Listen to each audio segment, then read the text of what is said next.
Hi guys, I'm Becca Otis from Five Lines Pottery, and I'm located in Van. And I'm Ryan Durbin from RD Ceramics, located in Highland Heights, Kentucky. And welcome to Wheel Talk.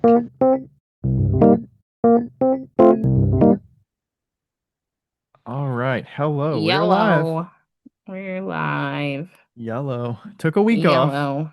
but we didn't really take a week No, off. we didn't. Ryan tricked me. Okay, he was like, No, "No, you I'm did. You doing this did. for the listeners.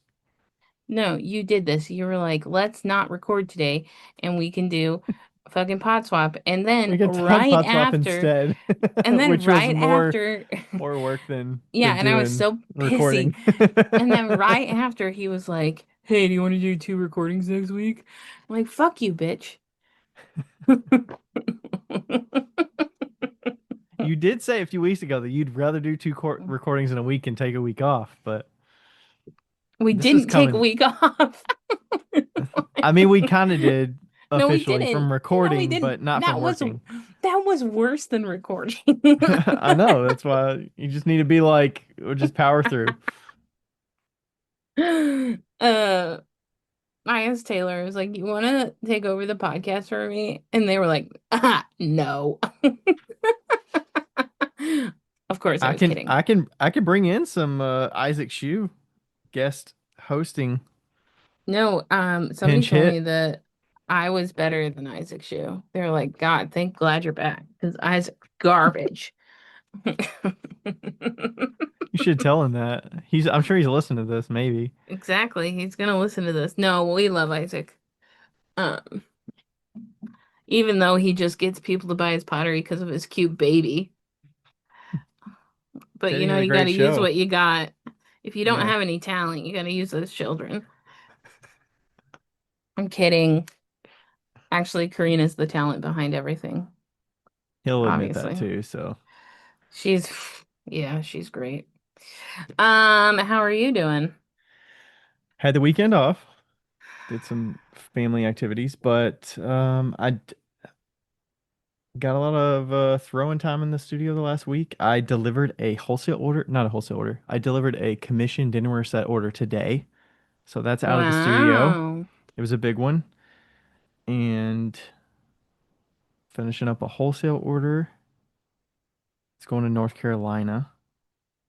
What?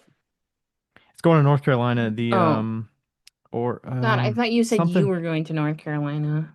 No, the order is going there. It's going to like some island um off of like I'm sure Na there's an island somewhere Nag's where, Head yeah, kind of in Wilmington the or something rich like part. that. Yeah. Yeah. It's quite the Oracoke, Oracoke,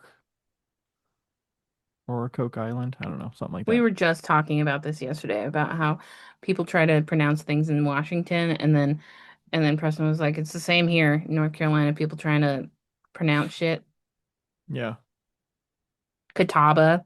Catawba is spelled like Cawtawba or something like that. Really? That's in North Carolina? Catawba Valley, that's like where the ceramics became like really large. Oh, okay. Yeah. Yeah, that's what's going on. Nice. Nothing major. We love that for you. Back to shows this weekend, so Nice. got a break. All right, what's up with Yeah. you? What's new? Well, I do have a kind of a funny story that you'll appreciate. I was in the lab today at work. I was giving back a like a funnel. And Tim was in there. Tim is the quality like he does all the quality for everybody. He like tests all the things to make sure they're all good. And there was a pint of pink underglaze on the table. And usually there's like stuff, on the tables and stuff. And I was like, every time I see it like a lonely pint, I'm like, is that anybody's pint? Is that Whose Hmm. pint is that? And he takes it and he throws it in the trash as he's like cleaning off the table. And I'm not even kidding you. It was like a slow motion of me being like, no. I was like, no. And Don't throw that away. and and I like fished it out of the trash and like rinsed it off. And I was like, this is liquid gold. I don't know. Did he just This not put the did he not put the lid on it too? no, the lid was on. It's full. It's like full. I don't even know if it's open. It was just like sitting there on the table and he That you just threw ask it him away. like, "Hey, I get it, your quality control. Like, what was wrong with this?" I don't know. I Or didn't is it ask. just I was just like, like, "Oh, it was on the table and we need to clean off the table, so everything yeah, goes and in he the was like, this trash." shit's in my way. And What the I was hell? like, no, I'm sure that I'm sure that he took a sample out of it or something and they didn't have any other use for it. And I was like, I need pink. Which pink was it? Was it the regular pink or Yeah, it bubblegum was or regular pink and I'm like almost out. I love the regular pink. Yeah, the regular pink is bomb.com. And so I was like, I feel like I just won the fucking lottery. Um, That's great. I would have fished it out too. I mean, a brand new bottle. I get it. He's oh probably my just God. randomly picking one off It the might have shelf had like a little bit out of it. Yeah. to make sure that it's like quality for a random sample. But ugh. Yeah. I'm like, I'm surprised they don't just take stuff like that and sit it in a certain area of this is free for the taking if you want it. well, we do have a free for the taking area, but I think that sometimes it just kind of they're like, eh, it's just I don't one want to or walk over whatever. there. Yeah. So I and like who knows, maybe it wasn't even supposed to be thrown away, you know? Yeah. Um, but he's the king of the lab, other than Scott, him and Scott. But but yeah, I Are thought that there was other funny. Are there other like chemical things that need to be tested? Because obviously the underglaze and everything like that has to go through firings. Same with the Yeah. glazes and all of that. So he's doing the same kind of testing to that level with fired items as with No. like inks and products, physical products. No, what he's doing is viscosity tests. I don't know if he does the underglaze test, but he's doing viscosity tests. And what they do is there's this thing called a drawdown. And we actually used to use it in paint too, in Sherwin-Williams to like show the color of something. And it shows, so it's a metal bar and then it has like a little notch in it. When you pull it down, it's an even viscosity all the way up. So it's an even layer of thickness all the way up. So what he's doing is he's taking a little sample out of whenever they pour the glazes into the machines and stuff. He goes, he takes a little sample of that out of just like with a Dixie cup and he pours it down and he runs it down with the viscosity so he can test it against his sample to see to Mm. make sure it's the same color, it's the same like it's the right thickness, like all that kind of stuff. So, Oh. yeah, and Hmm. I don't know if he's doing it from the ones that they're actually working with or if it's from like ones in the back. I don't know his job specifically, but like, they have to make sure that everything is up to snuff. Consistent, yeah. And I'm sure that with the underglazes, he's just testing like how thick they are, like maybe like specific gravity or something like that. Yeah. Um, I do know that he was not very happy about me using his funnel. Um, Were I you was like, using it for you weren't using it for underglaze, I suspect. no, I was using it for sensitizer for screen printing. I'm the powder dungeon queen. And Oh, so okay, right. it's this room in the back. And the main boss hates that I call it the powder dungeon, and I love it. Every time I say it, she's like, It's like saying, "Let me go to the powder room. Let me go to the yeah. powder dungeon. Well, I'll be back later." it's called the powder room on the door, and I just call it the powder dungeon. And and anyway, yeah, so I needed the funnel for something and I need to get we need to get a different funnel, but I was like, PS, I'll probably just take this funnel because it works so well and then give you a new funnel. Right. But He's probably like, "That's but my lucky funnel. You took my lucky right? funnel. Where is Yeah, my funnel? I put it in the same spot and it's not there. Where'd it go?" exactly. Where to go? All of my Warped Tour mugs are finally done. They just have to be fired. So that's good news. Sweet. So were you Yeah. using a bunch of different mid-range glazes on the inside? Or what were you using? Joking, cuz. Stroke and cut. Listen, I've done a lot of Well, the testing this outside year. was stroke and coat, right? As well? Yeah. Or Outside's underglaze. underglaze and then the handle's stroke and coats. So I've done a lot of like testing this year and when it comes to things that I'm gonna sell, I need to do what I'm used to, you know? until you test more Yeah. and feel confident in it. Yeah. Yeah. Yeah. Because otherwise, So you would take all 30 of those, put different mid-range glazes on the inside, get them out of the kiln, and you'd be like, well, that's what cool. we got. Well, and also the mid-range glazes are really great at 6 and they're n not as good at 5. So, and I fired a 5, so they're not like as good. So we're seeing if my clay can go to 6 into firing right now. hmm Um, but yeah, I don't know if Speedball mid-range had solid colors, maybe I would use them on the inside. Some of the glossier ones are probably fine. They're fine. Like Yeah. the living coral and those kind of like clear, translucent options. They're I probably think good. Living Coral goes a little bit matte. Oh, A5. I might have put it a little too thick too. But it's like all different stuff for me. So and it's all like Yeah. different Yeah, clays and you gotta test it. yeah. So, but that anyway, that underglaze story was the funny story of the week. Wow. It was, It's pretty yeah. interesting to think about what quality, because I'm used to like software development quality assurance where you're trying to reproduce something to see if something's wrong. It's kind of cool to see in a factory setting like what things you need to look for to see what I when would something's wrong or love, not. yeah, I would love to be quality control. Because some of it also with our process, like you kind of know what the look of a mixed up glaze is, of how thick it should be. Sure, you could do the specific gravity test, but a lot of it is just feel like you kind of know Yeah. how long you should hold it in and what kind of result you get from it. Yeah. And a lot of that's feel. So I suspect with him being in that role, he probably has been around enough that he kind of knows just by the look of it Oh, he's been for the there for most like part. 15 years. Yeah, like he knows what he's doing. Yeah. Right. And oh, what was kind is kind of funny.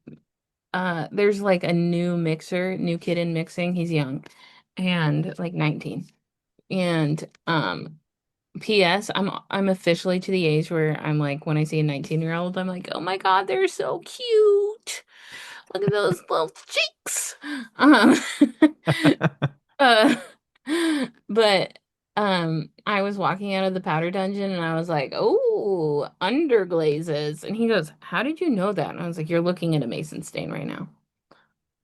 And like he has no clue that I like have mixed glazes for 15 years, you know. But he every time he has a new one, I could see he's like looking through his books to make sure because I'm sure the glazes have probably more, like You'd be I'm like, a "Hey, what flavor of Fun Dip is that?" I'm assuming that the inks have like a base that's like a base, and then you add each ink like pigment, right? And whereas that's not necessarily the case of the underglazes and or maybe the underglazes, but definitely not the mid-range glazes. hmm And so he's like, "Wait, where's this one?" Like, you know, I'm sure it feels like half of the stuff back there is just for ceramics. Like all the other stuff is it's like half of it's ceramics, and then the other half is for everything else. Like, you Right. know, but who knows? Yeah, there's way more chemistry involved in the ceramics with like firing and everything like that. There's a lot more Yeah, chemical reactions happening in ceramics, I suspect, than yeah. inks Oh, and stuff like that. one more thing before we move on. I don't know um if we're gonna do this for the book club, but regardless, I wanted to tell people about the to read this book that I'm reading right now. It's very good. It's called The Secret Lives of Color. Hmm. And I shared it with you already. Yep. And what's cool about it is that it's not just talking about like color theory, it's talking about the history of where colors came from and like like copper carbonate, that being like found to make greens and blues and then cobalt and indigo and like reds and stuff like that, like how they make reds and titanium white. Uh uh, lead white and kind of like how they became popular and or how they got invented because something else was too expensive, and like at what point in history they, you know, started like artists started using it. And there's a lot of interchangeable things. Like when I was reading it, I was like, oh yeah, they like I wonder if that's where that came from ceramics and stuff like that, you know. Um like I'm in the color green right now and they're talking about celadons. And so yeah, there's Really? a lot of like cool chemistry type historical type facts that intertwine with ceramics, and it's really cool. So Yeah, when I saw that title and everything, I was like, I don't really understand what they would talk about. I guess I just didn't never thought of the history of something that you don't think about intertwined in our orange having a everyday. history, you know? Right. Like, you And know what I found out today? Would you like to hear a fact I found out today? what's that? So green historically, back in the like 1700s was used like because a lot of colors have been historically have been representing certain classes of Hmm. people. So like um blue was like a workers class, like purple class, you know, like some reds were peasant class, you know, stuff like that. So Hmm. anyway, they started using green as like a young human that doesn't really know what they're doing. So, you know, when we say like, oh, that You're person's green. super green, that's where it Yeah. comes from. That's where it comes from. And Oh. also like fertile women used to wear green. And yeah, so like that's where that comes from. Why did they wore green because they were showing that they're still like Like they're fertile? fertile, so like people wanted to marry them and have children with them. Hmm. Yeah. Yeah. Okay. So yeah, I thought that was really cool because I actually was literally wondering that like the other day. I was like, I wonder if green like came from ceramics, like greenware, or if it, you know, stemmed from Oh, yeah, I someplace didn't really think of else. that. Because like we call Greenware. people green all the time, like he's super green. I don't know if other people do that, but I do. But I was like, maybe that'll come back into the lexicon at some point of a maybe. new. It'll Mm-hmm. be shortened. It'll be like he's so gree or something like that. Like I don't He's so gr he's so gr know. Gur. he's so gr. I just think back to the colors. I was thinking about growing up Catholic, seeing all the colors of the Mm-hmm. what the priest wears, and you Yeah, wear the like the robe green thing. during ordinary time. I don't know what Yeah. the actual sash thing that he wears is, but normally it's like the green in ordinary time, and then the purple during Advent and Lent, and then you Yeah. got the white on like special occasions and all that stuff. So kind of Yeah. reminded me of that a Yeah. little bit. And this book is in color chapters. So each color is a chapter. So kind of Oh. interesting. I haven't gotten through it all, but she uses black and white too, even those aren't actual colors. She wanted to talk like lead white to titanium white, that kind of shit. So Hmm. totally interesting how they Are made you stuff. reading it audio or physical? I'm reading it audio. Be advised, her voice is very soothing. Do not read it when you're tired. Okay. Speaking of book club, we have not picked our official next book. No, we haven't. I kind of like the poll option. Maybe we do a little poll option like we did Yeah, last time. Let the people decide. we should do a And synopsis of each book and then do the poll at the end. yeah, because I suspect some of them people are going to recognize, and some of them are going to be like, Mm-hmm. "Oh, that title looks intriguing." But yeah, Yeah. synopsis would be nice. Alrighty, are we going to make of the moment? Yeah. Okay, let Okay. me get on to the account. Sometimes I always forget to. Okay, I'm ready.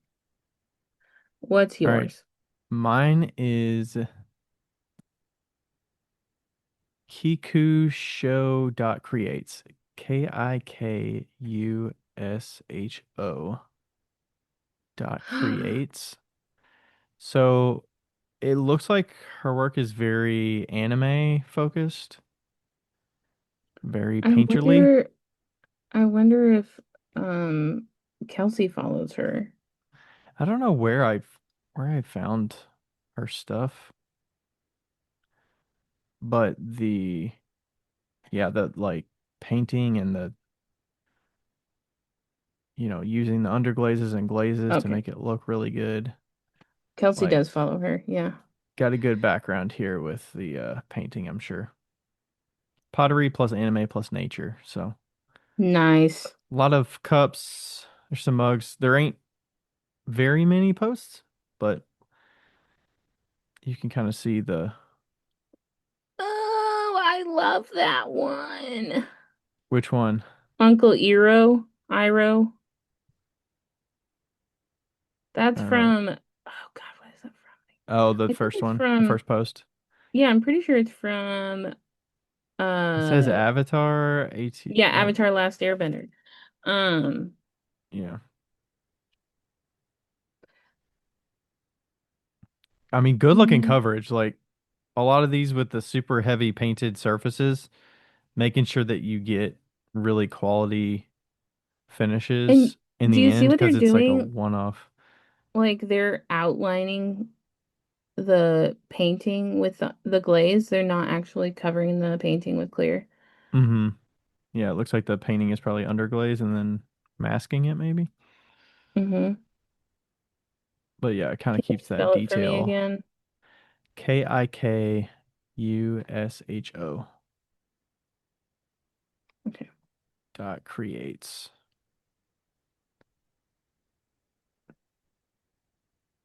Kikusho?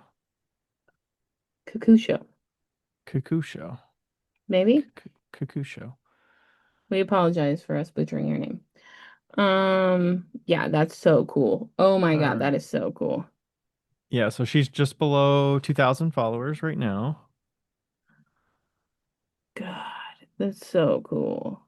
Yeah, She's the and so good. and then the glaze surfaces are really crisp, like super Yeah, fine, especially like that second one with the airbender avatar. The yeah. glaze on the areas that aren't painted, like, and it's not Oh distracting. my Sometimes you see it God. background and everything, and it's like, oh, that competes with the design, but Look the at this little design definitely pops out. Pikachu. I can't because of the light. There. Oh yeah. Is that I didn't see that one of the So posts. cute. Yeah, very Oh my nice. God, these are fucking amazing. These are fucking phenomenal. Yeah, I don't know how I stumbled upon her stuff, but somebody must have shared it. Or maybe I was thinking, I feel like maybe I saw somebody that had some anime type stuff at um the Tilted It was, Kiln. Is that the yeah, Tilted that's, Kiln? yeah, and I'm gonna shout her out because we can't do a maker at the moment because she's got too many followers, but mango.witch is Kelsey, one of my friends, Mm, and she works at the Tilted Kiln, and she is potentially the best painter I've ever met in my life.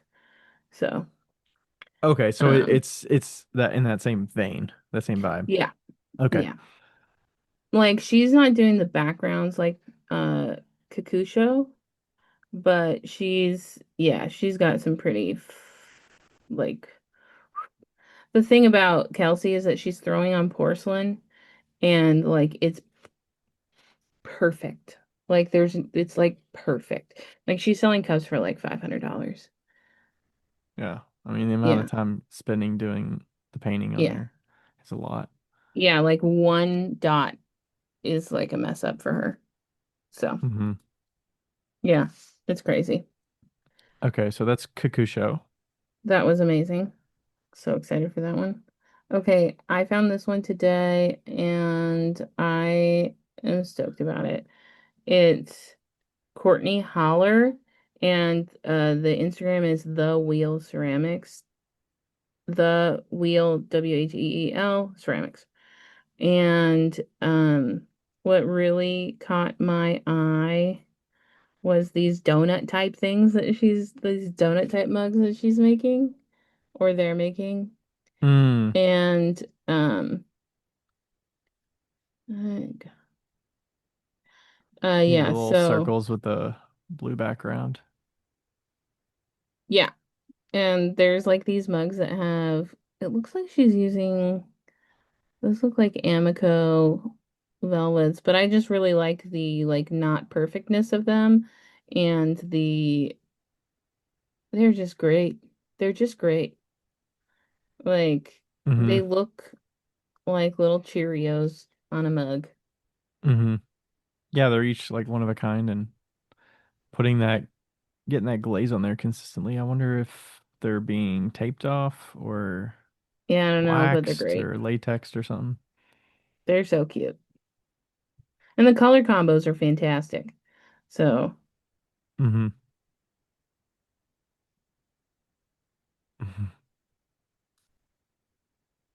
I see. Look at the one from uh and they're a Grateful Dead fan too, so they got some Grateful Dead stuff.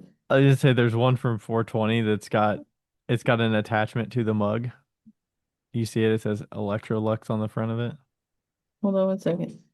The wheels are in.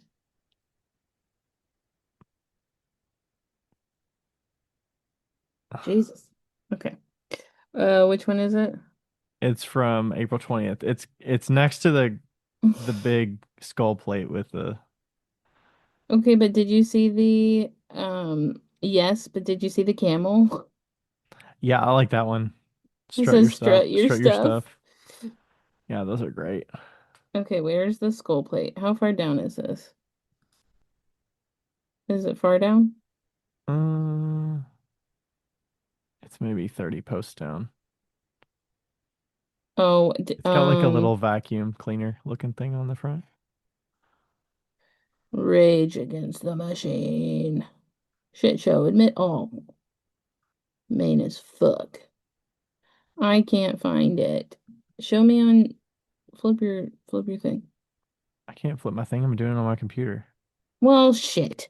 It's fine. It's fine. Wait, no, I have to find it. Okay. Yeah, you You can see said there's a there's lot of a there's skull plate? big skull plate next to it. It's the post after the skull plate. Do you see the ones with vases and flowers and all that stuff? Do you see those? Yeah, that's not a skull plate. Keep going down. Oh, okay, wait. Are you talking about It's a the weed mug pipe? with it's a mug with yeah, the A vacuum weed cleaner on pipe, it. but the vacuum cleaner's like the Electrolux. That's Yes. so funny. That's so old school, and I love that. Oh, that's funny. That I couldn't even see the skulls on that plate. Well, I thought that would grab your attention and then it could be like, "Hey, the one before that Oh. or after that." All right, so that is Courtney I love all of your shit, Courtney. It's so funny. Beemore. I'm guessing that Baltimore? Yeah, Miami Beach, Maryland. So yeah. Yeah, it's Baltimore. Also, this is a little she does strap handles, right? Like they look like my handles kind of. And those type of handles are not common in the studio that I'm in right now because Preston doesn't make those handles. And I also think that he thinks they look like shit. And so like nobody in the studio knows how to like pull a handle and attach it like really quick like I do. And I've been making all these mugs and everybody that picks the mugs up are like, "Wow, that's really comfortable." And they're like, Oh, "I so really you're breaking the stereotype of those handles, yeah." huh? And they're like, "I really don't like the way this looks, but I really like it." And I'm like, "Hey, you know, gotta have function. I mean, Function is sometimes it's nice to get key." pleasantly surprised at the comfort of something when you're Yeah, like, there's no way this can be comfortable. And then you feel it and you're like, oh, fuck. okay. Fine. You still got to Yeah. get over the not liking the aesthetics of it, but Yeah, exactly. Like I feel like I'm gonna teach like one person how to do a strap handle, and then Preston's gonna be like, "Ah, fuck," and it just like goes through the whole studio. snowball. Yeah. Yeah. But you're not using an extruder for that. No, I was just pulling them. Okay. Yeah. All right, so those are our makers of the moment. Courtney is just below 10,000, so Yeah, just got her. Got her 90, just in time. 9,300. Yeah. Got her just in time. Bam, bam, bam, bam. Highlight. Alrighty.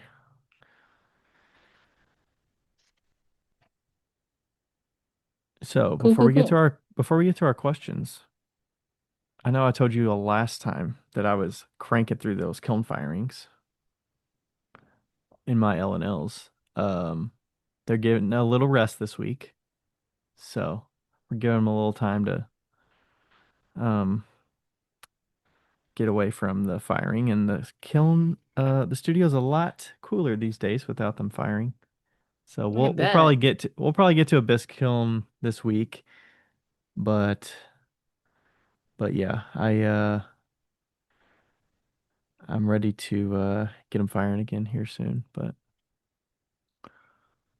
yeah, there was somebody that was asking me about uh, the channels, and they were asking like, "Hey, when you've got the elements in there, do you have to like dig them out or anything, or are they fine in there when you put them in and install them, or do they just kind of like settle into place? Do they sag at all, anything like that?" And I was like, "No, like they just sit in there and they're fine. Like you don't have to do anything fancy. You don't have to pin them or anything like that. So Yeah. easy peasy." Have you fired your little guy recently? You know what? It's been very useful in the studio. I think that it would be a good addition to any small studio because especially one that's firing like multiple temperatures. We don't fire low fire, but I guess one person that was like taking a class, like maybe a glazing class, fires low fire. And so they used my kiln to fire them. And then like Preston will put like a cone 10 test that he needs in there. And I'll put like my cone 5 stuff.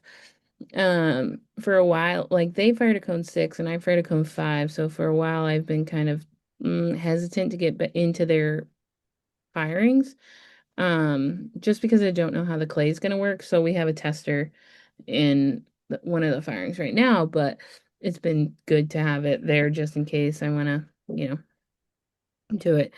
And what is funny though is that they were all like, oh, we'll just text Becca and see if you can fire it in the kiln. And they're like, yeah, she's going to be like, yeah, do it.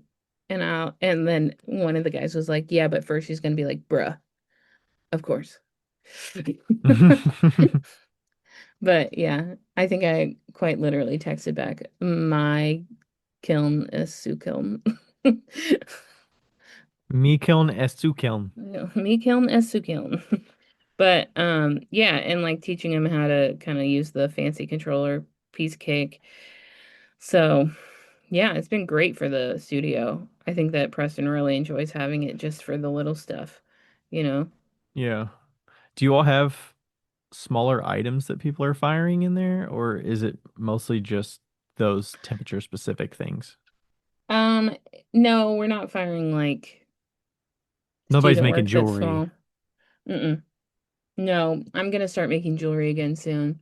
I actually, I remember that was the other thing I was gonna tell you. You remember my little palette that had the silicone on it, so it didn't like, so it was airtight?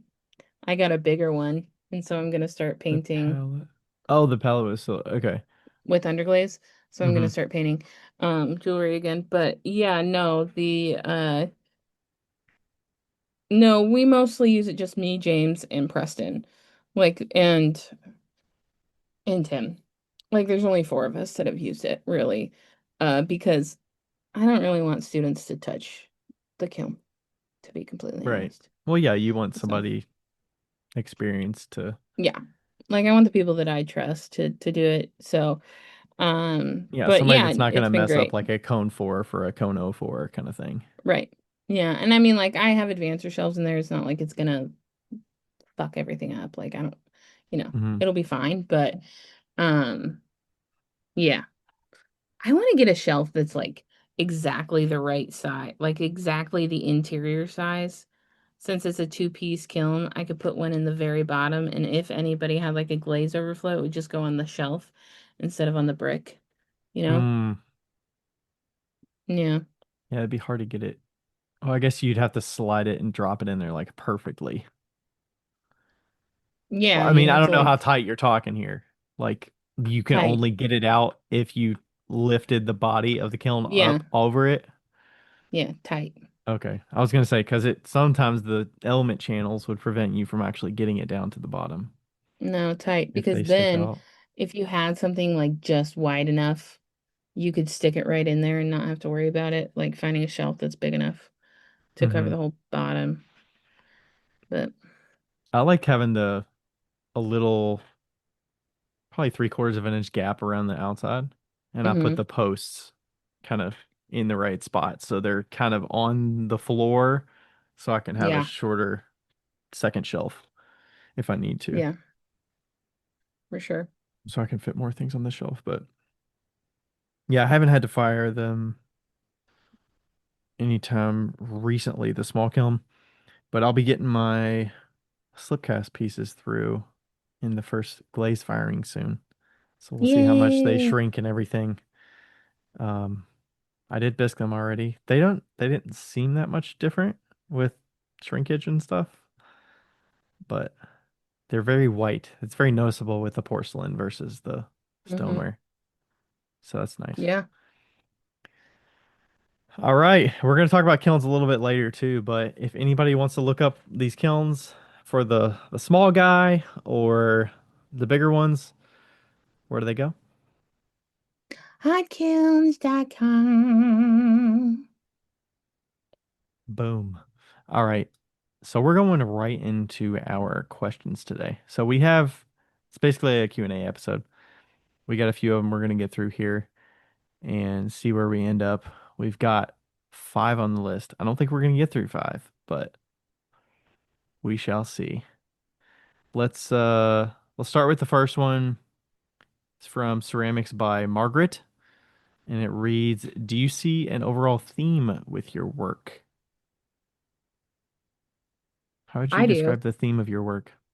Well, I have two themes. I have the shitty theme and the fancy theme, but my theme is rainbow. Like really bright colors and lots of it. Yeah. Mm-hmm. See, I had a kid. I don't know. He's probably like 17 or 18 at one of my shows recently, and he was asking me like these questions of where do you get your influence from? And like those kind of things. Like what is the design that you have for this and what inspired this for the carved design? And I was like, I'm kind of talking more about the function. Like I want nicely function items that are gonna fit into your daily use. That's not really a theme, but and then I was kind of thinking of the carved stuff, and I'm like, maybe with the speckled clay and the carved and the colors, it's kind of like mid-century-ish to it. Um, I don't know. I feel like the colors and theme, I would say just finding aesthetically pleasing combos. I don't know. How, like, do you see it like as an outsider, would you describe my work with a certain theme? Because I found that hard to Manly. answer. I feel like your work, it's the theme is more in the shapes as opposed to the colors. Like the colors, yeah, there's a theme, but there's a lot of like those colors and like country pottery type stuff, but your stuff isn't country pottery. It's like you have a It's like traditional like subtle textures and stuff like that. Like I don't. yeah. Well, and your but no, your shapes are like shaped like a man made them. Like they're straight up and down. Oh, you're talking about the carved ones. Yeah, like your carved shapes or like every single one of your pieces looks like the shape looks like it fits with the next piece over. That's in my opinion. Mm. You know what? I'm gonna go look at your motherfucking Instagram. Um, Or my booth shot. There's a few photos from one of my recent shows that has just photos of the booth. 70,000 followers, Ryan. When did Yeah, that happen? it I mean, happened. obviously the carve stuff, yes, but um Like, I don't know. Like, I don't think it's enough textures to say like, oh, it's textured, because it's I not didn't that say textured. textured. No, I'm trying to, because I like to say, oh, well, I want to put subtle textures on things, but I don't feel like there's enough texture to be like, that's textured pots. Did I make this mug? Which one? Ugh, why can't I? That one. No, I don't think Are so. you sure? Yeah, I'm pretty sure. That's what I'm talking about. Like, that's what I'm talking about. Like, also, oh my God, I forgot to tell you that I've been using the mug that you sent me Oh, for really? water because Nice. I love It's you a good, so I mean, much. it's a really big mug, so When did I make that? you made it, I want to say probably not last year. Okay. You made it when you were When I was testing there out for a week. Iceman, when you were switching from Dark Star or something. I think you were trying to Okay. test to see if Iceman threw Okay. similarly. It was probably See, 2 years ago by now. yeah, I know when now. But like, I don't know. I feel like all of your pieces have this like curve in them, this like subtle curve at the bottom, and then they go out. Like they all have the same type of shape. And like, I I just don't can't put my know. finger on how you would describe that though. It looks like a man made it. But why? Why a man though? Because it's not like bulbous. It's not like super big bellies. It's a subtle curve. Yeah, it's a little pot belly. It's like a little, Hmm. yeah, a little pooch. A pooch belly. It's a beer belly, like a little beer belly. Um, I mean, people do tend to buy the ones with the little subtle belly over the ones that are straight. a little So pooch. I like a little belly, so it's not so much volume that it holds a lot of weight. Yeah, I don't know. I was struggling so much when that kid asked me, and I'm like, well, I can't really say that my stuff is mid-century. Like, I don't think people Mm-mm, would describe it as mid-century. Like, sure, there's mm-mm. aspects because of the Elements. speckled clay with the Yeah. like Mm-mm. oranges and yellows and stuff, but there's so many colors in all of the work that I wouldn't say that's the overall theme, but I don't know. I Yeah, mean, I and feel then I'm like it like has to. feeling bad, like I have to be able to answer that question. But then I'm like, do I? I don't. No, Just making you stuff don't. that's nice for people to buy and use and stuff. I Some people don't will be think you like, I do. like your colors a lot. I'm like, oh, thank you. I mean, like, I do feel like you definitely have two different themes and they're combined, but those two themes get combined with the shapes that you do. The only things that I feel like are different are maybe um, the carved cocktail cups. Those are like straight. And Mm. Yeah, those kind of relate to like the mhm, vases that are carved, yeah, but less so the oil bottles or yeah, mugs. yeah. But I do think that like, it's interesting like the way we throw like your pieces have throwing rings. My pieces have throwing rings, right? If I was just doing regular pieces. But there's a Hmm. very clear difference between the two. Like they look very different. Just like our little like the way we like our shapes. The only thing that probably uh I don't like my bowl shapes as much. If you want to criticize the bowl shape, go for it. well, I was just gonna say the only thing that maybe overlaps is the bowl shape.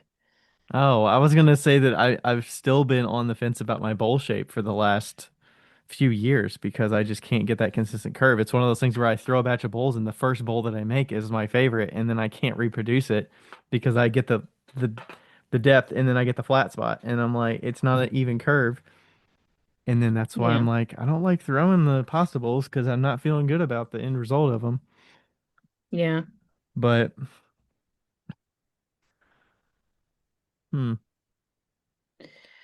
I don't know, man. yeah, that's a tough question. I don't. It seems like such a simple question, Hmm. but sometimes they're I don't know. It's kind of a stressful one, but Yeah. hey, whatever. What are you gonna do? Maybe I'll throw it back on them and be like, hey, what is the theme that you see in my work? Yeah. How would you describe it? Yeah. I feel like what is the theme that you want? What's the theme that you would want in your work? I don't know. Okay. I'm not thinking Because that I deeply feel like about the it. theme that I would want is like that everything looks like it has a painting on it, you know? Hmm. It's And I mean, like, right now I'm making more things that you can see it's a three-dimensional design around it, but like I really love when something is two-dimensional on a 3D object, and we've talked about that, Hmm. um but that hasn't happened in a long time. But Yeah, I mean, I guess I want because I know there's enough kind of like subtle differences in the kind of bodies of work that I make that I want there to be a through line across it, and maybe that's just the yeah. forms and the shapes that's Mhm. consistent enough to where it doesn't look like it's all over the place. Right. And some of that is with how I display the work, like putting the mugs on a hanging rack where they're all different colors on one rack. And it doesn't have to look cohesive necessarily. The rack and the mugs are cohesive enough and they can be different colors and it's not a big deal. And then how they're displayed on the shelves kind of like ease your eye. Because if I had to group things with the same colors, it would probably be more busy all over the place if I said, here's my section of blue work in one Yeah. spot. So, Yeah, I do feel like you have a yellow in your collection and it flows nicely through the collection, and I feel like that's really hard to do. mhm. So that's kind of impressive. I The only Yeah, other I'm pretty person I picky know about where to is use that yellow. It's yeah, the only tough. person I know that uses yellow a lot is Mimeo, is uh Sarah at Rich Creek, and Hmm. she just really likes yellow. And I think it works. I love yellow. So, yeah. Yeah. Okay. You got the next question? That was a shit answer from both of us, but here we are. I'm looking. Um, We had that question on there for a while, so yeah, we kind of like, gotta get it out of the way. yeah, and not gonna lie, we did delete a few questions today. Um, just Yes. 'cause we can, 'cause we do this podcast. Um, It says, "Hey y'all, I'm making some pots that are going to be way too big for my kiln. I mean, I don't even think I'll be able to lift them really. I found an episode where Ryan talks about building and firing a gas kiln and was hoping to get some thoughts about building a kiln around a pot. Is this insane? Stupid question. Um, so I'm going to do it, hoping for some ideas or maybe resources that you could point me at. Thanks, BJ Glick." I think BJ ended up doing the thing already, and I want to say he was getting old sec like electric kilns that were sectioned, Yeah, and he kind of built it up built it up.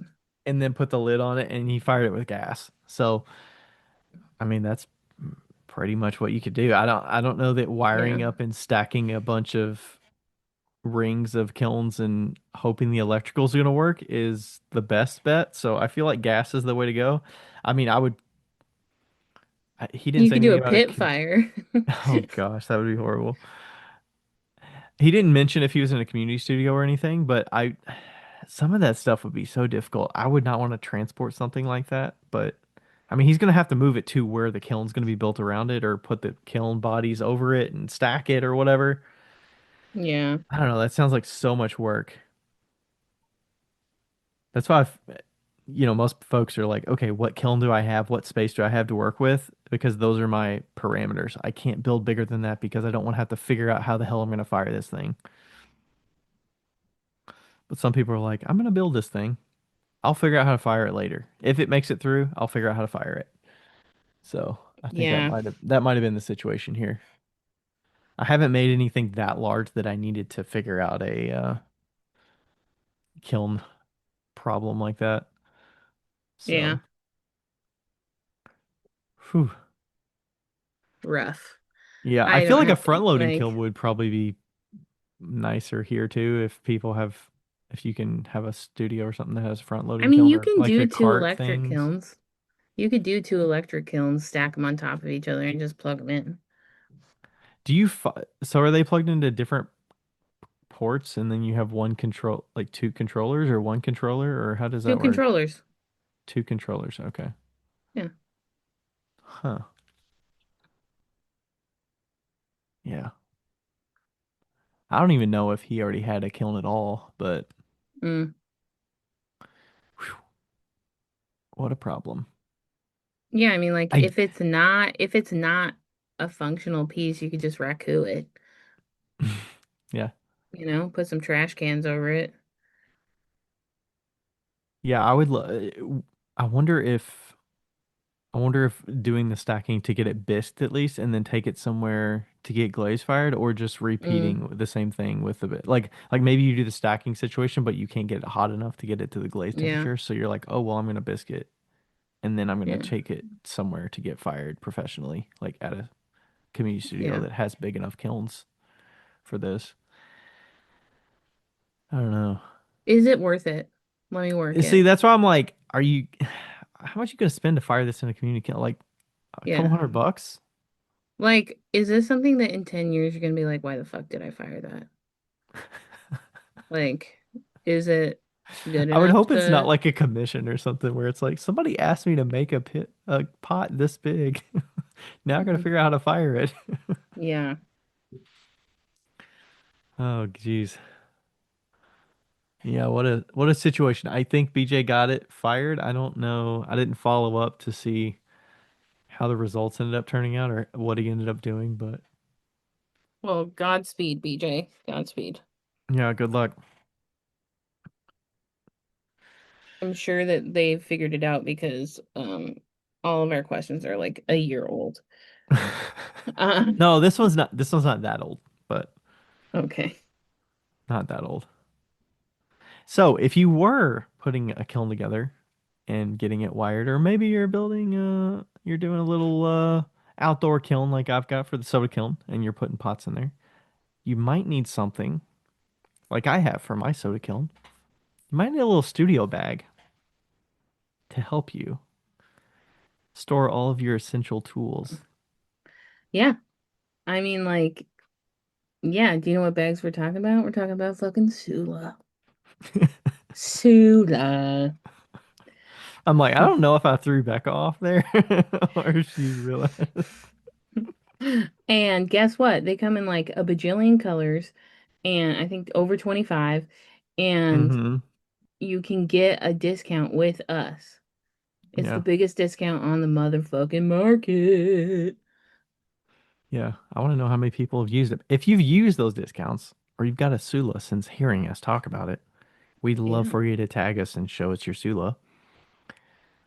And I think I'm gonna have a goal this week to get my what's in my Sula for soda firing posted this week. So by the time this is out, I'm gonna hold myself accountable to get that post out so you can see what's in my Sula for the soda kiln. And we'd love to see what you've got. If you do want to get that Yeah. discount, that code that Becca was talking about is Wheel Talk. I think it's just Wheel Talk, right? Yeah. Let me. Yeah, just Wheel Talk. Just wheel talk. Wheel Talk. So you could do that, capital W, all uppercase, whatever you want. It should work regardless. And you're gonna go to sula.co. Do you have your little jingle? Do you remember your jingle? You know what? I don't remember my jingle, but also I was thinking about how fun it would be to do it off of that Mary Poppins. Um, like when she pulls her lamp out of her bag. It's the and the snap the job's a game. Um, but I can't remember it. I need to watch Mary Poppins. Uh, anyway, double L SOOLLA A dot co dot co SOOLLA dot co. dot co. Yeah, And seriously. if you click on the link in the description, it'll take you there. And it's And got they a have they know that you came from Wheel Talk there too. So yeah, and they have other accessories as well. They have bag ties and needle toppers needle and tool rubber covers. rubber covers. And I'm not even kidding you guys. Like, I've been using my Sula bag at work every day. It's the fucking best. Like, even if you don't want, like, even if you have a home studio or whatever, honestly, highly recommend it for other things because it's great. Hmm. Like, I have like seven. I don't. I have like five, but maybe four. Anyway, I have everything in them. So I have a Sula dedicated to my air pen. Just I it's a mean, that seems important because you got so many of the little cartridges and yeah. colors and all that stuff. I'm sure that's nice to put Hmm. that in there. So yeah. Yeah, I thought I wouldn't use them that much, even though I have my own home studio. I'm like, I don't travel, I don't really need, but I have used them for demos. I got a demo coming up at one of my shows at the coffee festival coming up. I'll take the Sula with me to make sure I have the essentials I need for doing a quick demo, and yeah, it should be great. So go ahead, check that out. Thanks Sula for the sponsorship, the partnership, and you ready for the next question? Am I reading it? Yes. Yeah, you're reading it. All right, the next one is from Badger and Joe, and it reads, "Hi Ryan and Becca, I have a question for you. I didn't think it ever would be a question of either matter. Hold on, I need to read this. I didn't think it ever would be a Or even question matter to me. or even matter to me. However, I had a market over the weekend. It was lovely. Not that lucrative, but that's the current climate. Lots of lovely interactions and good vibes until a lady mid-20s came and looked at my mug. She was interested and appreciative and knowledgeable. I asked if she was a potter. No, but my mom was a ceramicist. Fabulous, I thought. My mom came out and The mom came out. mom came out. Why does it say mom? Mom came up and I asked whether she was a potter. She looked at me in utter disgust, like I'd asked if she ate her boogers. No, I was a ceramicist. So, not wanting to look any more of a fool, I shut up and moved on to my next customer. WTF. I honestly thought that these labels were interchangeable. Is this not the case? Is Potter is Potter 3 ranks below ceramicist? What am I missing? Please. Thank you, Badger and Joe. It's so funny. Where It's does like Potter rank the in relation to ceramicist or capital P or lowercase p Potter? What do you think? I don't know. I feel like ceramicists like tell well they say that they're a ceramicist if they like hand build with porcelain or like I don't know. Like I think that people who call themselves ceramicists do think that they are elite. So, you should ask ChatGPT what the difference between ceramicist and potter is. And yeah, so okay, in pure educational terms, there is no difference between a ceramics, like a ceramicist and a potter. Nothing. None. Like none. Um, a lot of people called themselves ceramicists in the 70s and 80s when they were doing molds.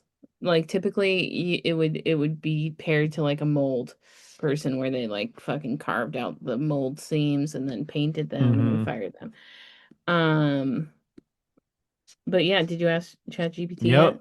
All right, short and sweet. All potters are ceramicists, but not all ceramicists are potters. I mean, essentially, people that are called potters are the ones that throw pots and they make them on the potter's wheel. Ceramicist is more vague, more general. It's more like it's a broader term for those working in ceramics. So anybody working in ceramics, clay, functional ware, art could call themselves a ceramicist. But yeah, I mean, most people don't really care that much to distinguish between them or the labels involved here of like, what do you call yourselves? Like, if I'm saying, the folks around me at a show, like the how many other ceramic artists were at the show? Because not everybody is a potter necessarily at the show. Mm. So I say there was 16 other ceramic artists. That's just an umbrella term. Everybody else it's in clay. I feel like ceramic artist makes more sense than saying clay artist. Clay artist feels a little bit more like, I don't know. A little more simple. Kilnfrog.com has a little article from July 24th of 2023.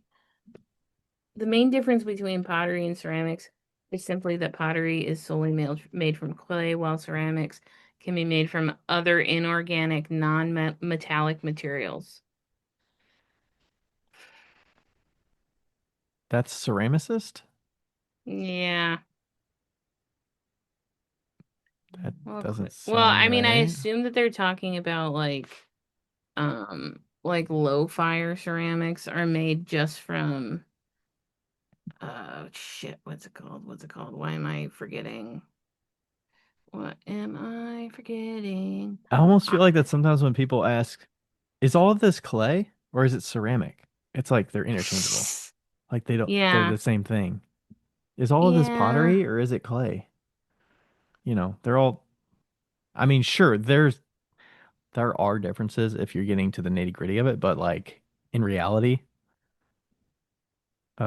yeah, like if you're doing more sculptural stuff, you probably want to be called a ceramicist over or a ceramic artist Here's over a potter. But here's what I think. If you are in this situation and you call somebody a potter and they say, I'm a ceramicist, then you say, oh, okay, so you're dumb. don't say that. Yep, say that. I mean, you can say that. I'm not going to recommend you say that. But oh, you're dumb. You're dumb.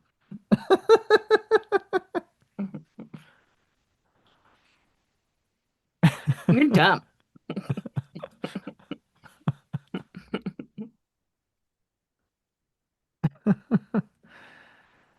Oh, geez. Yeah, I feel like people that make pots don't care either way. People No, that don't make pots probably, care. well, I don't know. I'm You know what? Old ladies in their generalizing. 70s care. Old ladies in their 70s care. That's who care. What about people that slip cast? Like, do you call them, you don't call them potters. Would they be offended if you called them a potter? Probably call I them don't a think so. ceramic artist. I feel like ceramic artist is a good go-to. Like, that's going to Yeah. cover everybody. I call That's him a slipcaster. slipcaster, yeah. Oh, are I you a mean, I potter? call No, I'm a Heidi a slip. No, potter. I'm a slipcaster. It's like, I okay, call you're a Heidi a slip. potter. She's a slipcaster, but she does pottery like she throws too. I call Kurt a Mm-hmm. potter. Because the potter pots part of it is like because it's functional. That's kind of associated with Yeah, pots too. So, yeah, functionality plays into it besides just that it was made on a pottery wheel. yeah. Traditionally refers to someone working on the potter's wheel, though it can be hand-built functional forms too. So, the word emphasizes function and utility.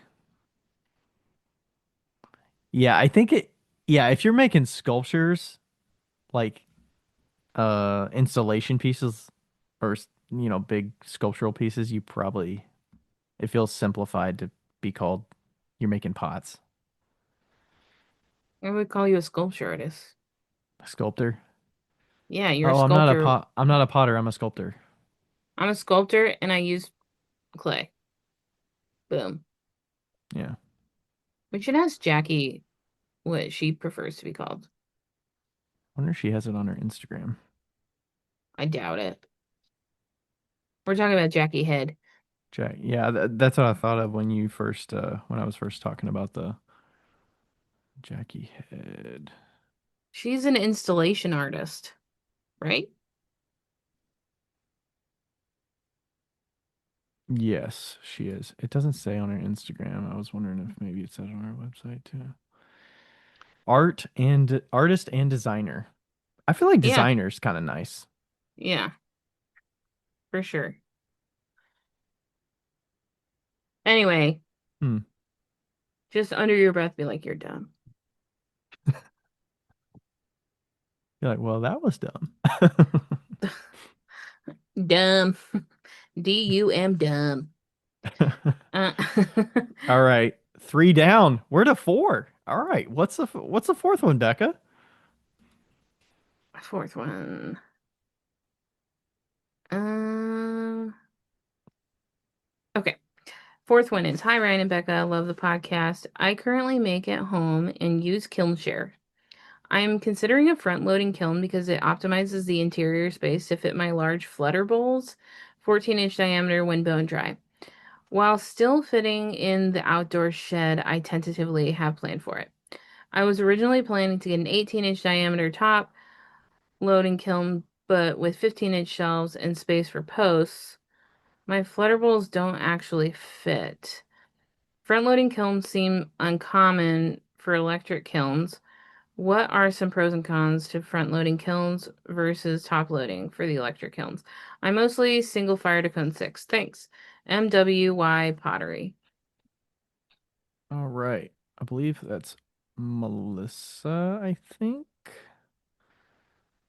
So she asked us this and actually said that she took care of it. Yeah. But Melissa, yeah.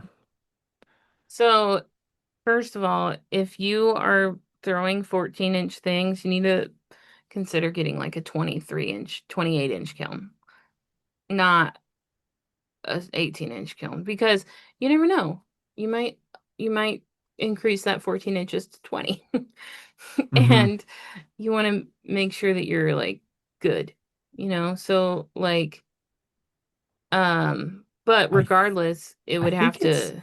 I think they're hand built. Okay. So, but regardless, yeah, they're pretty big. They're big. So, okay, here's the disadvantage and the advantages of like front loading kilns. Keep in mind, we have two front loading kilns at the warehouse here in North Carolina, and then he has two gas kilns, a soda kiln and a gas kiln that are front loading as well over at his shop. So, there's a lot of front loading kilns in my life right now.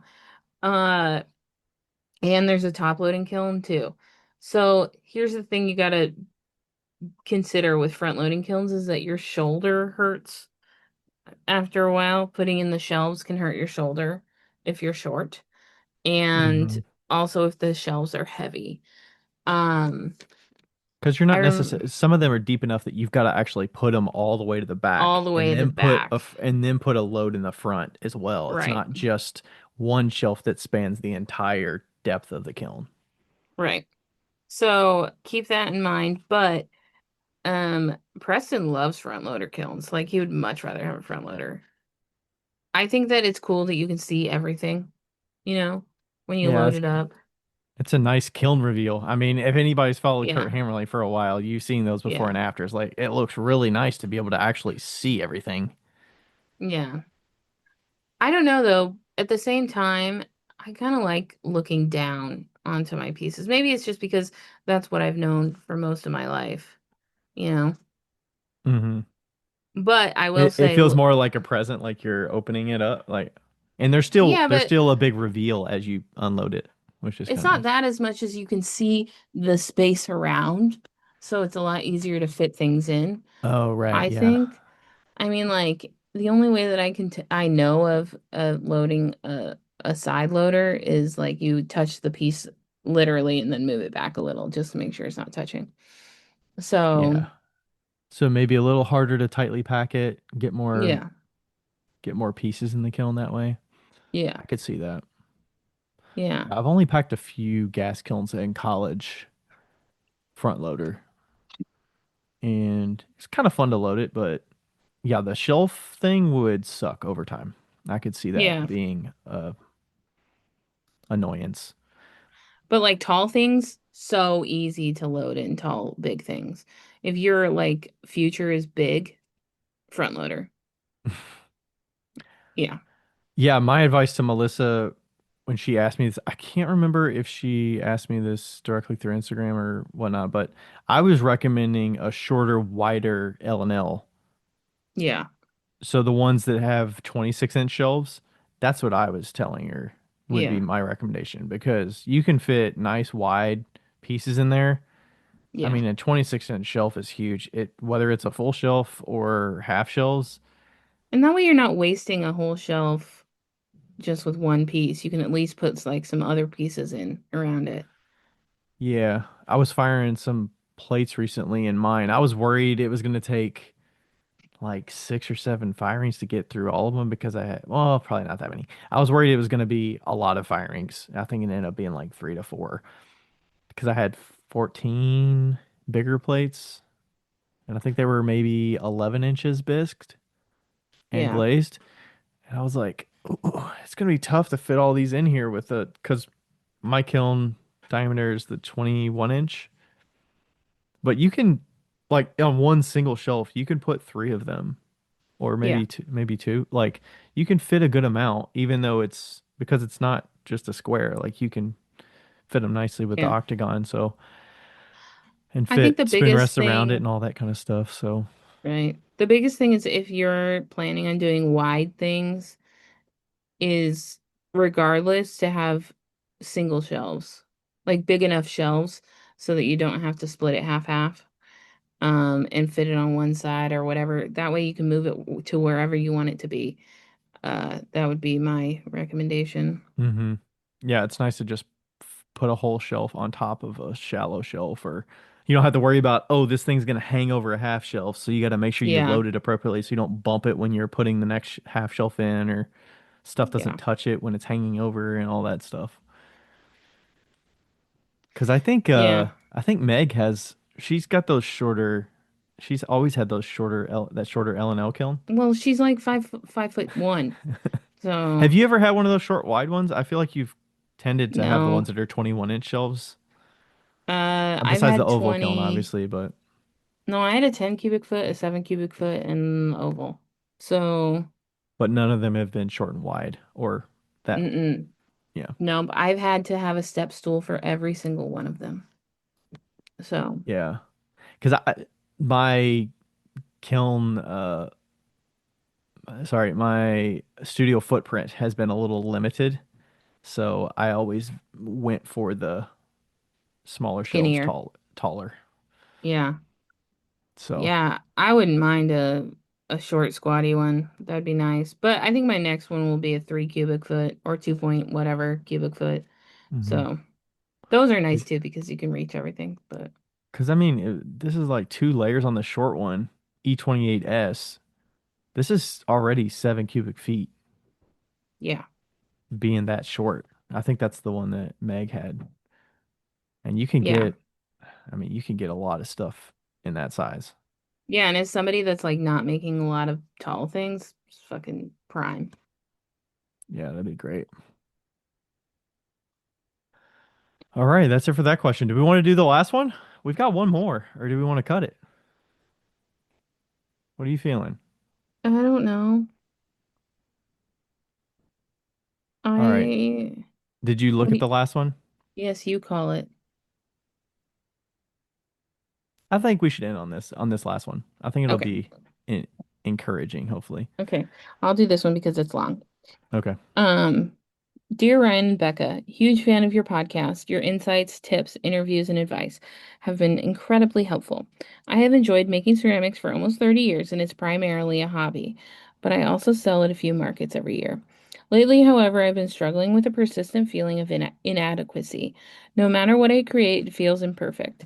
Slight chips in the bottom, or random dots that make an appearance, and I find myself constantly comparing my work to others, leading to significant self doubt and lack of satisfaction in my projects. I find flaws in everything that I make. I'm hoping you might be able to offer some guidance on overcoming this creative block. I'm particularly interested in hearing your thoughts on managing expectations, defining good enough for oneself, and fostering a healthier relationship with the creative process, where the joy of making takes precedence over the pressure of achieving perfection. Have a great week. Holly. Holly's Hobbies Ceramics Creation. That's Holly's Holly's Hobbies. Hobbies CC on Instagram. Yeah. And it looks like she's bought some of your stuff before and she's bought one of my bowl mugs Yeah. before. So, First of all, oh, Holly's Hobbies. let me look her up actually. What a lovely written message. That was lovely. Oh, okay. She's been at the yeah. Oh, it's Holly. Oh, it's Holly. It's Holly. Okay. You I know know Holly? Holly. I know Holly. Terre Haute, Indiana. I think I know Holly. Do I know Holly? I do know Holly. Okay. Um, well, there's two hollies, right? There's like one because I saw some stuff that she made at the Beals, and there's another holly at the Beals who's a perfectionist. And this is not that holly. Anyway, I'm looking at holly stuff and first of all, I like her stuff. yeah, first of all, you're nuts. Your stuff is great. And and I think that like what is it? What's that like professional term? The one that's like the Imposter syndrome? imposter syndrome. I think that okay, first of all, I think that this comment hits home to everybody, every single buddy, you know, Oh yeah. everybody. I mean, everybody like struggles with this, right? Um and it's just hard. It's just really, really fucking hard. And I think that it's a total mindset thing, right? You have to I mean, how do you feel like how do you well, he's selling like 7 grand at shows. He doesn't have to Oh no, I mean I I'm said earlier, like I still don't like the look of my bowls. Like yeah, I'm kidding. some of this I need to get it out to get something finished. And sometimes I'll have pots that'll get through, and maybe my mom's looking at this stuff and she'll be like, "Is this one supposed to not be perfect on the rim, or it's got a little Mm-hmm. something on the rim?" And I'm like, "It doesn't matter. Somebody's gonna like it." So some of Yeah. this is just my threshold of what passes through and what doesn't. I don't give enough of a shit about the little things that look a little askew, but my work can flex to that because it doesn't have to look perfect necessarily. Mm-hmm. Um, and I'm like, on average, if my average pot is to a certain threshold that I'm happy with, then there can be some that get through the cracks that have a little bit of a difference to them, and it's fine because somebody will Yeah. like it, somebody will appreciate it. It doesn't have to be perfect because I'm not Right. selling a set of 12 of them to look identical. I do have a different attention to detail for that dinnerware set that I sold, but Right.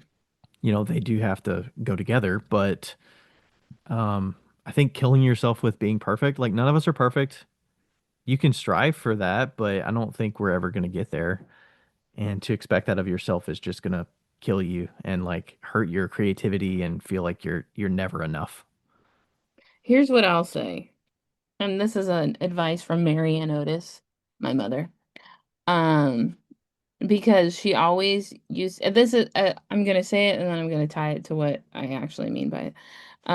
I always used to like feel bad about I don't know, calling up a friend or calling up somebody and asking if I could sleep on the couch or whatever, like if I'm traveling through. And people would always do that when I was younger to my parents, and they had no problem with it, right? Everybody was welcome. And whenever I'm feeling like, oh, I don't know if I can ask for help or ask for that, my mom always says, well, if somebody asked you, would you do it? And I'm like, well, yeah, obviously. And she's like, so why do you expect somebody else to have a different, like, why do you feel bad about asking somebody if you're that giving? Wouldn't you, your friends are probably that giving too. And what I mean by this essentially is like, take the pieces of pottery that you've bought and take a real good look at them. And I'll bet bottom to dollar that there's a billion imperfections in those pieces that you love and you cherish and are your favorite. And they went out in the world and you love them and you love them. I guarantee that the people that are buying your pieces that have little weird shit in them, they love them for the imperfections. Like Hmm. I had a mental meltdown a couple weeks ago, and it's on my Instagram, and you're welcome to go look at all the fucking comments. But I was talking about how everything was warped, and there's a bajillion people on there being like, I fucking love the not perfect shit. You know, Hmm. so many people in this world love things that are unique and that are not perfect. And perfect is boring, you know. I really this really hit home for me when I met why am I forgetting names today? April. When I met April, um, Adewale in California, I got a plate from her and it had a crack in it, and it was like a glazed over crack, and that was my favorite plate forever and ever and ever. And then it cracked I think it broke one day, and I was so sad. And when I bought that, I was like, holy shit, like I love the stuff that's cracked, that's broken, that's not perfect. Why Hmm. the fuck am I caring so much? You Yeah. know? And if you don't claim to be perfect, people don't expect it. Yeah. Is that kind of like you gotta be good enough to know when the rules can be broken a little bit and like be okay Kind with of. it versus, oh, well, that's just sub quality or subpar quality Yeah. or whatever. It's not like the overall average of your pots is subpar. It's just like there's little Yeah. bits here and there that can be askew, and Right. it's acceptable. It's not being trashed because of one imperfection. Exactly. And like, sell it as a second. Sell it if it's like so unacceptable, you sell it as a second. And I guarantee that people will go to your seconds pile before they go to your regular pile. Hmm. Like it's like just apart from the fact that they're cheaper, they're funner. They have Hmm. more They're like, I funness. like this one more Yeah. than these other ones that I saw. Or there was a few spoon rests at my show in Indy recently, and there Mm-hmm. were ones that the cats stepped on at Yeah. Green, and I kept them. Mm-hmm. And Rachel picked one out and saw. It was like, "What is this?" I was like, "Oh, well, that was one that Autumn stepped on. It's got a little irregularity." And I'm like, "Somebody will like it." She's like, "I don't think anybody's gonna get this. It's you shouldn't sell it or something." And I ended up selling two of them that day. Yeah, people love that shit. And I mean But like, they brought it to me without knowing that that's why. And I was like, yeah. "Well, let me tell you a story about this one. It's funny you grabbed this one because this is one that my cat stepped on. So this is from Autumn. You can see the paw print and the little claw mark. And then there's another one that had that, and I told them the same story. So like they brought it to me without me giving them that background Yeah. of why it is that way, and I just happened to add that on at the end. So it gives them a nice Yeah. oh, that's cool. I'll remember Autumn every time I use this. Like, you know. Yeah. You know what I used to do? Like, I never used to be able to find all the mess ups. There's so many mess ups that I had, right? And like, if something had a crack in it that was like usable still, like a glazed in crack or whatever, and I got it at the register and I hadn't picked it out, I'd be like, hey, guess what? I didn't notice that this has a little crack in it that is totally usable. So you get 50% off today. Oh, that's nice. And but yeah, I don't know. I think that this is such a hard topic to like go over, especially when you have like 30 years in the game. But I think that also you have to remember and calculate if 30 years means 30,000 hours. You know? Like Or how many pots that is, yeah. how many pots is that? Like cuz we have a sport that the more you do, the better you get. And if you're doing it as a hobby, like who fucking cares, right? It's like it's a hobby. And then that's what it is. If it brings you joy in the moment of doing it, then it's worth it. And Hmm.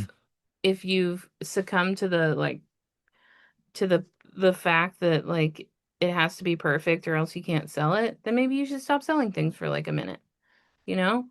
Hmm. And just like make stuff that you like.